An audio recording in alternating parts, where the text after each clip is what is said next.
Hi, I am Shreyash Devalkar and I will be taking you through the market this month. Triggers in the coming month and the investment opportunities for investors. The highlights of the month have been the much awaited budget and the earnings season. In its first budget, the new coalition government continued on the fiscal consolidation path, highlighting continuity and consistency in policy making. Large windfall gains from RBI's dividend payout and surge in tax revenues provided the government sufficient room to bring down the fiscal deficit from 5.1% to 4.9%. The capital gains tax, both short term and long term, on equity mutual funds have been increased. There has been no change in the taxation of debt mutual funds.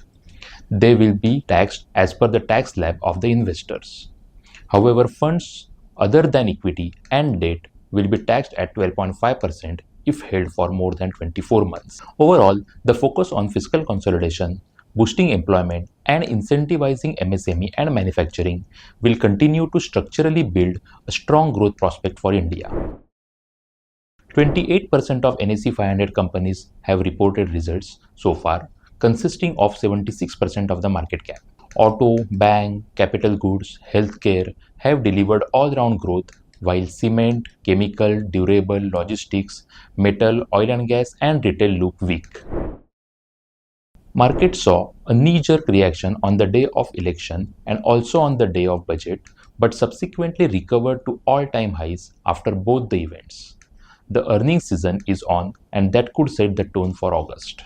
Tax benefits to salaried class, focus on employment generation, and continuation of policies directed towards housing and rural reforms can have a positive impact on the consumption theme.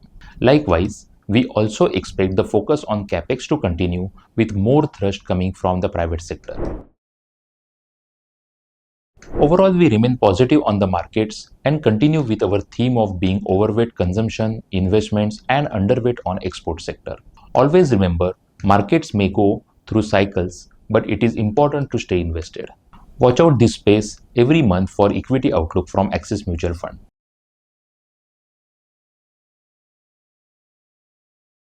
Mutual fund investments are subject to market risks. Read all scheme-related documents carefully.